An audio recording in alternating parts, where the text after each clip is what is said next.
오늘의 하늘 말씀은 제1성서의 이사야와 제2성서의 고린토 전서입니다. 먼저 이사야서 64장 2절에서 4절과 7절에서 9절을 읽겠습니다. 당신께서 하신 놀라운 일들은 우리가 생각지도 못했던 일들입니다. 일찍이 아무도 들어보지 못한 일, 일찍이 아무도 보지 못한 일, 당신밖에 그 어느 신이 자기를 바라보는 자에게 이런 일들을 하게 하였습니까? 정의를 실천하고 당신의 길을 잊지 않는 사람이 당신 눈에 띄었으면 얼마나 좋았겠습니까? 당신께서 이렇듯이 화를 내신 것은 우리가 잘못을 저지르고 처음부터 당신께 반역하였기 때문입니다. 그래도 야훼여, 당신께서는 우리의 아버지이십니다. 우리는 진흙, 당신은 우리를 빚으시니 우리는 모두 당신의 작품입니다. 야훼여, 너무 노여워 마십시오. 우리 죄를 영원히 기억하지는 마십시오. 굽어 살펴 주십시오. 우리는 모두 당신의 백성입니다. 당신의 거룩한 성읍들은 폐허가 되었습니다. 시온은 무인지경이 되었고 예루살렘은 쑥밭이 되었습니다. 이어서 고린토전서 11장 3절에서 9절 말씀을 읽겠습니다. 하느님 우리 아버지와 주 예수 그리스도께서 은총과 평화를 여러분에게 내려주시기를 빕니다.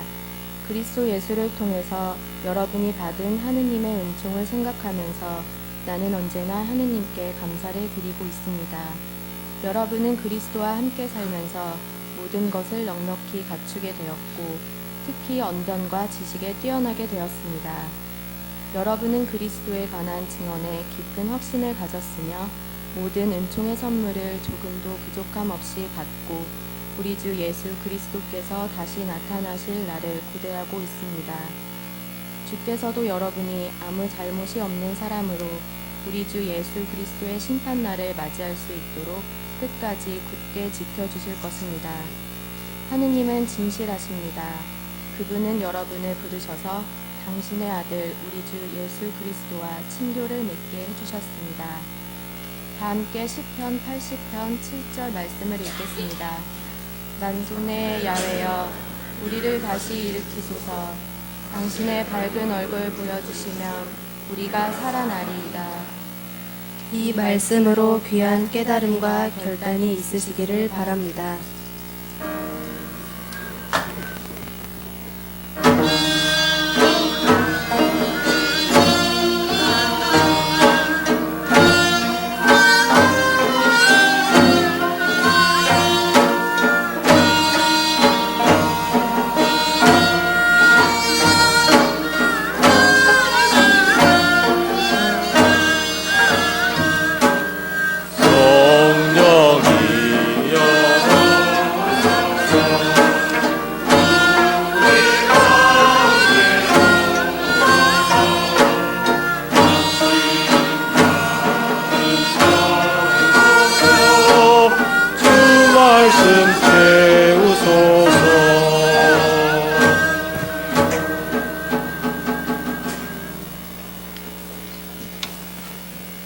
복음서의 말씀입니다.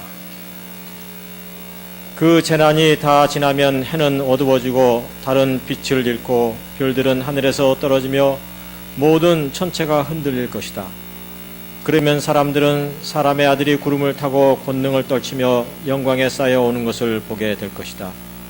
그때 사람의 아들은 천사들을 보내어 땅끝에서 하늘 끝까지 사방으로부터 뽑힌 사람들을 모을 것이다. 무화과 나무를 보고 배워라. 가지가 연해지고 잎이 돋으면 여름이 가까워진 것을 알게 된다. 이와 같이 너희도 이런 일들이 일어나는 것을 보거든 사람의 아들이 문 앞에 다가온 줄을 알아라.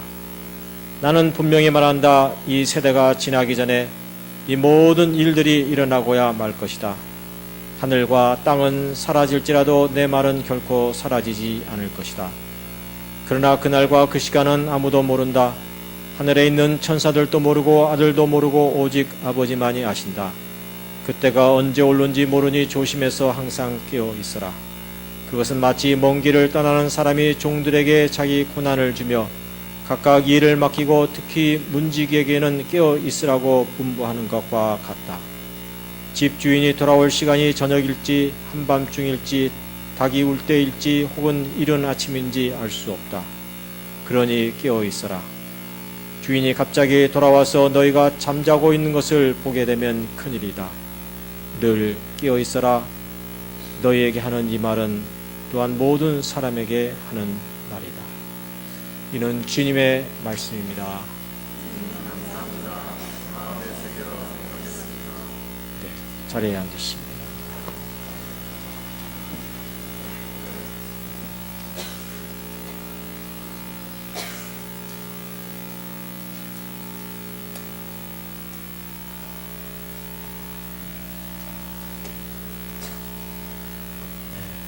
주보에 목회자 마당에 실려 있는 대로 오늘은 대림절 첫 주일, 아기 예수로 오시는 주님을 기다리는 주일이자 또 새해를 여는 신앙의 첫 주일입니다.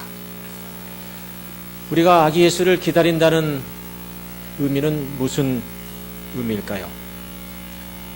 사실 대부분의 우리들은 교회가 말하는 절기가 그렇다고 하니까 그런가 보다 하고 덤덤하게 받아들이는 것이지, 오늘을 지난주에 이어서 창조절 13번째 주일이라고 부르든 혹은 대림절 첫 주일이라고 부르든 사실 크게 다르게 느낄 것은 없으리라고 생각합니다. 도대체 나는 왜 오늘 이 아기 예수를 기다려야 하는 것이고, 그리고 그것은 나에게 어떤 의미가 있는 것일까?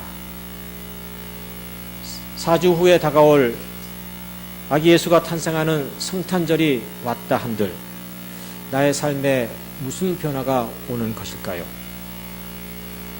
기쁘다 구주 오셨네 하며 교회와 세상이 온통 떠들어대니까 내가 거기에 함께 동참하지 않으면 마치 내 자신이 소외될 것 같으니까 그냥 무작정 참여하는 것은 아닌가? 예수가 탄생할 당시에 사람들에게 있어서 그것은 무슨 의미가 있었던 것일까요? 복음서를 보면 만삭의 마리아가 해산할 방을 구하지 못해 마구간에서 출산을 해야 했다는 누가복음서의 이야기는 그 사회가 얼마나 자기 욕망에 쌓여있는 이기적이었던 사회인가를 말해주고 있고, 로마 황제 아우구스토스와 시리아 총독 퀴리노라는 이름이 그 배경으로 등장하는 것은 아기 예수의 탄생 또한 그만한 정치적 파괴력을 가지고 있다는 것을 함의하고 있습니다. 마태복음서도 이와 비슷한 얘기를 합니다.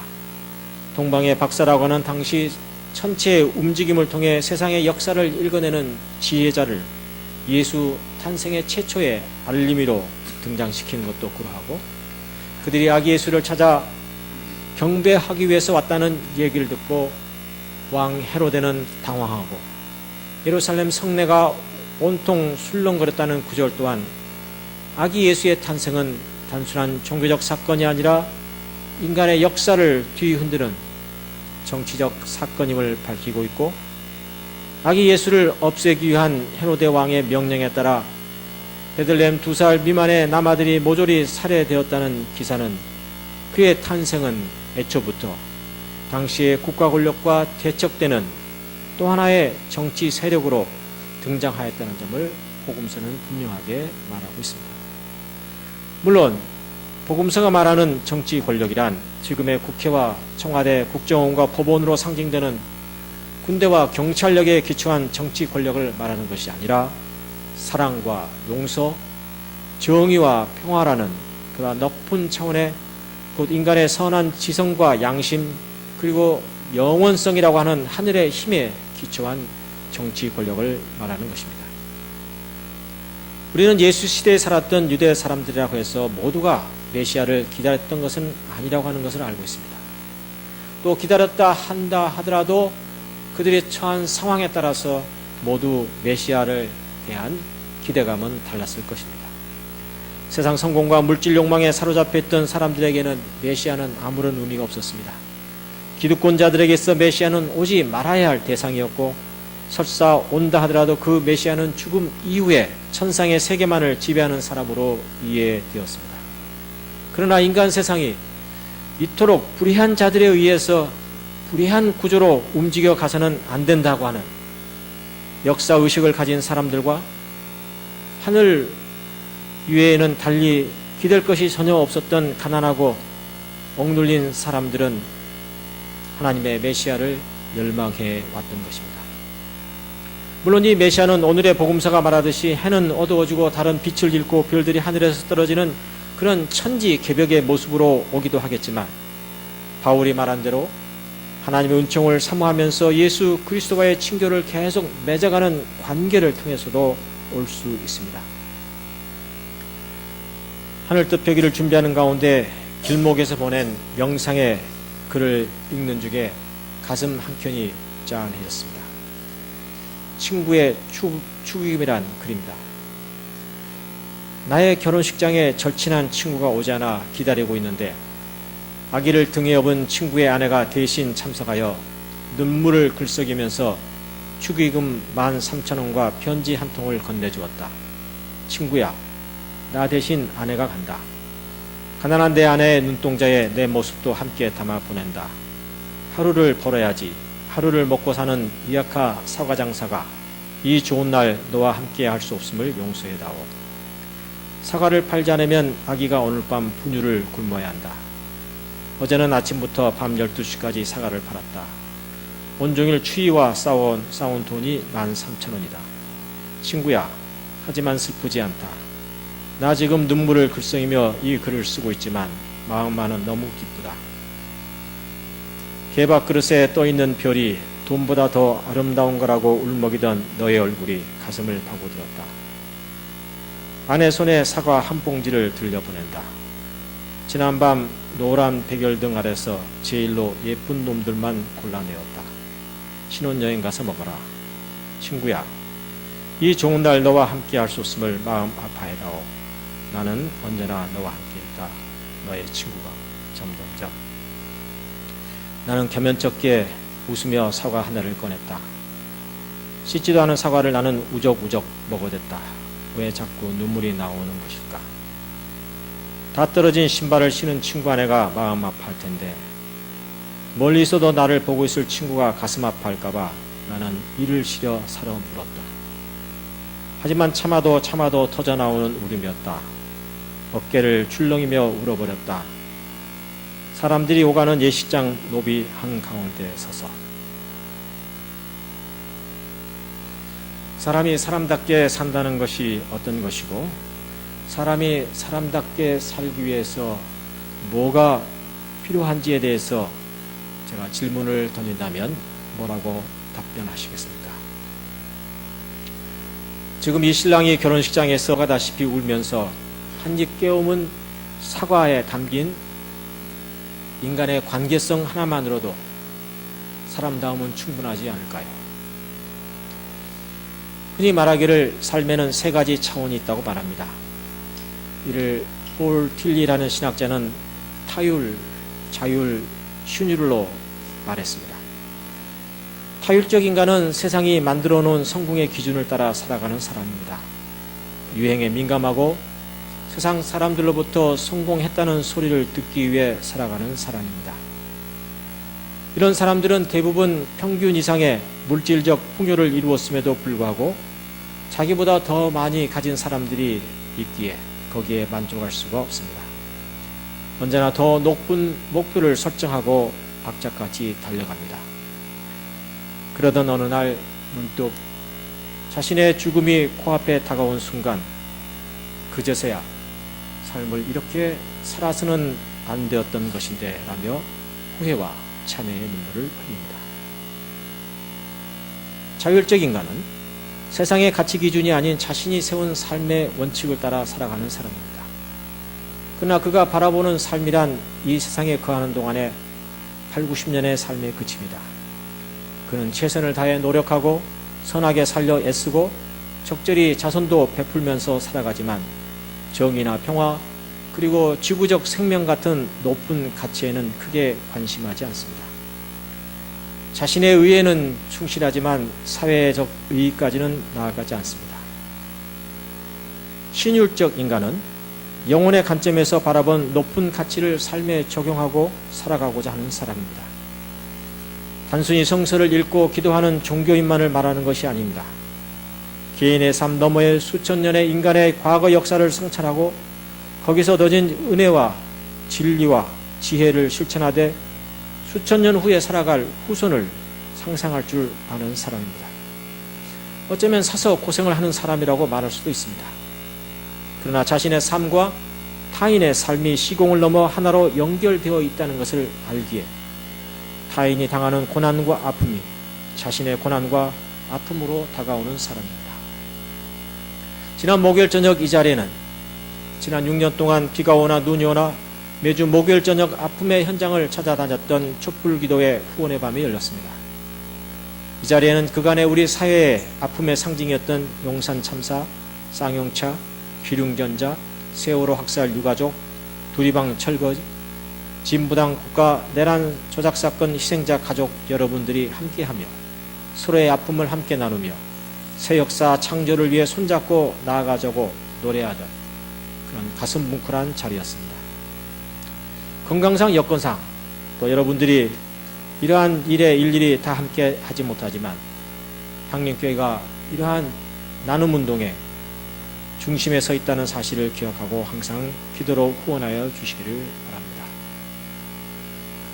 보물이 있는 곳에 내 마음도 있다는 말과 같이 기도와 더불어서 지갑도 항상 열어주시기 부탁드립니다.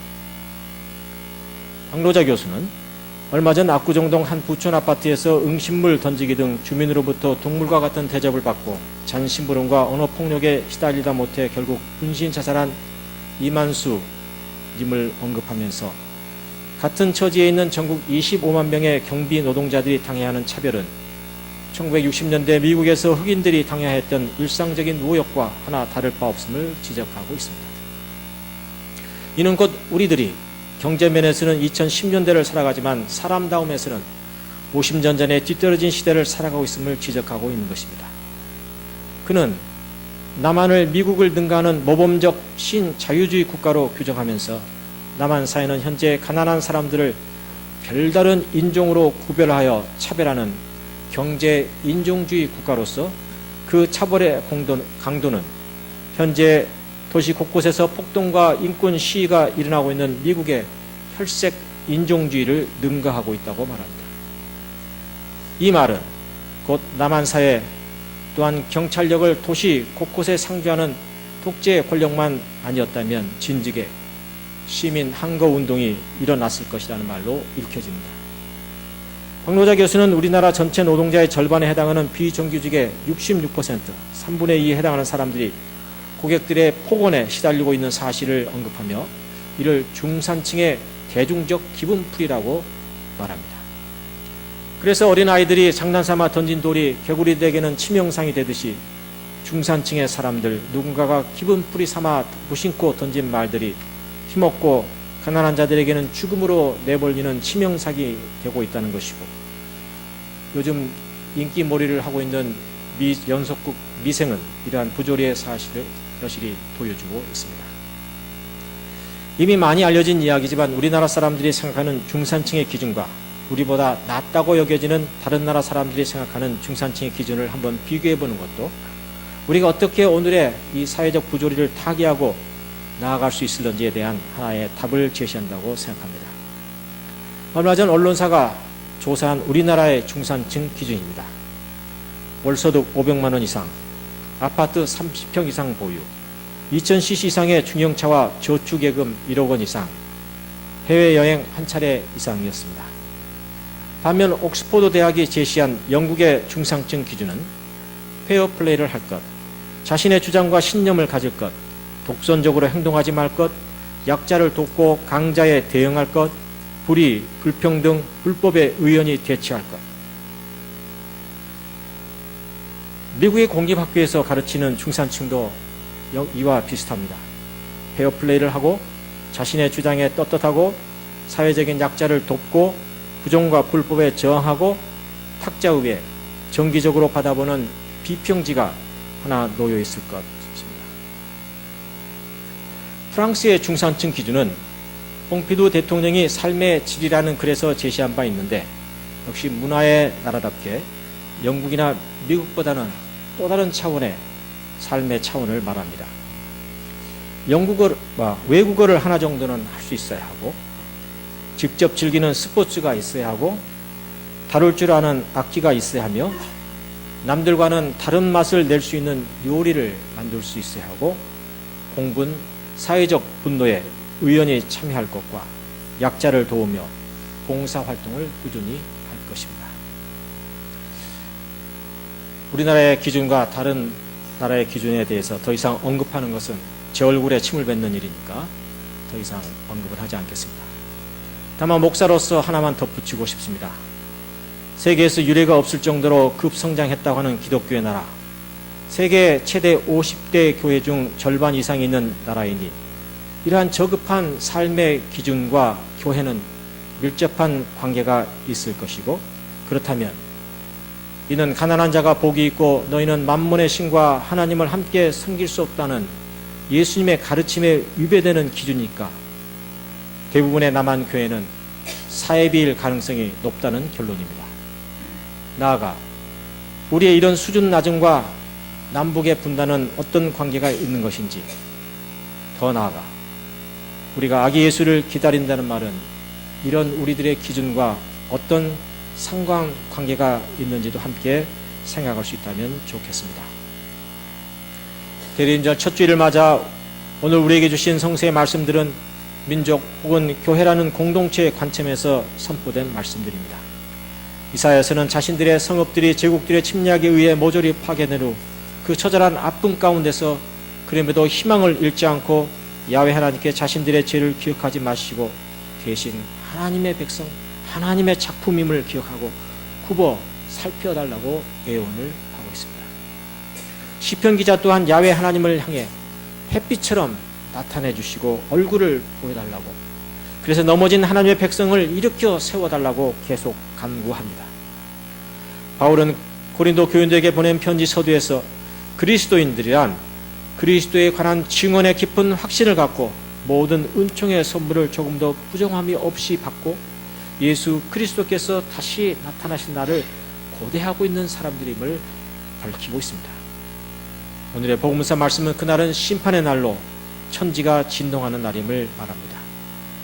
물론 해와 달이 빛을 잃고 별이 하늘에서 떨어진다는 표현들은 2000년 전 태양이 지구를 중심으로 돌고 있다고 믿고 지구는 네모 편편하여 저 멀리 바다 끝까지 나아가면 지옥으로 떨어진다고 하는 옛 세계관을 가진 사람들을 상대로 한 말이기에 지금의 우리들에게 말한다면 그 표현 방식은 완연히 달라질 것입니다.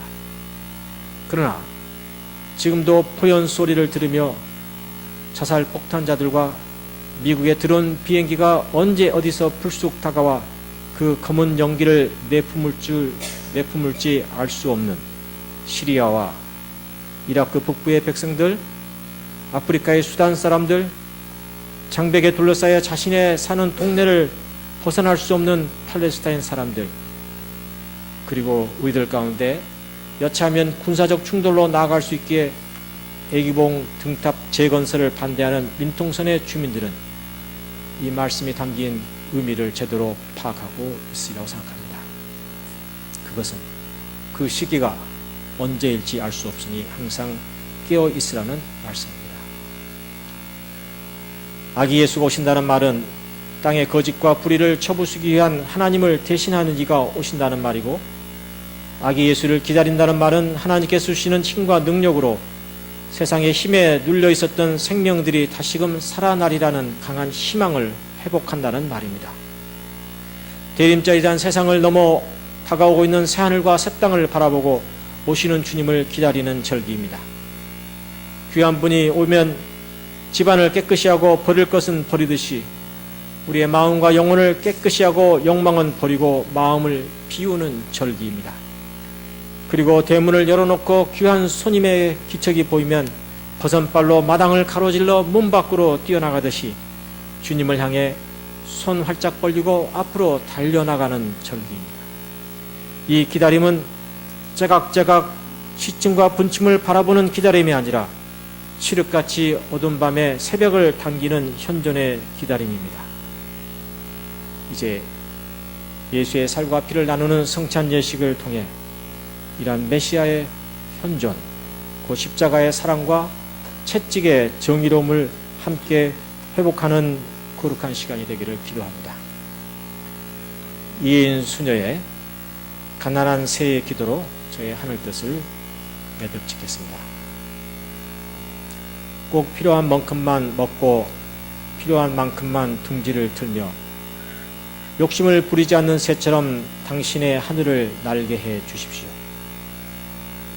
가진 것 없어도 맑고 밝은 웃음으로 기쁨의 깃을 치며 오늘을 살게 해 주십시오.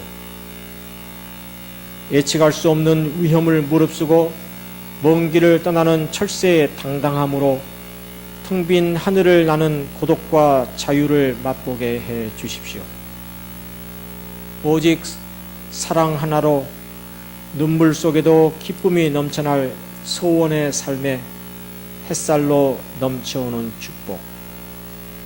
나의 선택은 가난을 위한 가난이 아니라 사랑을 위한 가난이기에 모든 것을 버리고도 넉넉할 수 있음이니 내 삶의 하늘에 떠다니는 흰 구름의 평화여, 날마다 새가 되어 새로이 떠나려는 내게 더 이상 무게가 주는 슬픔은 없습니다.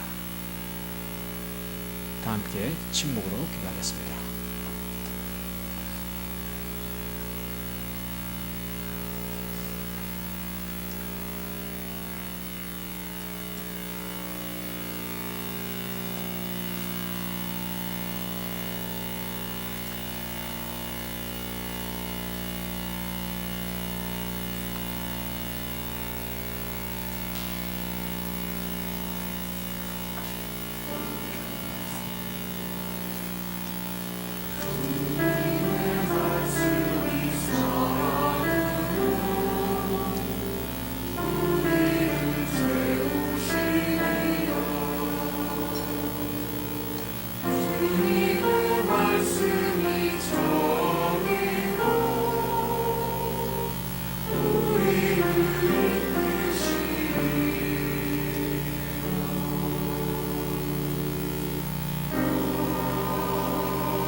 기도하는 그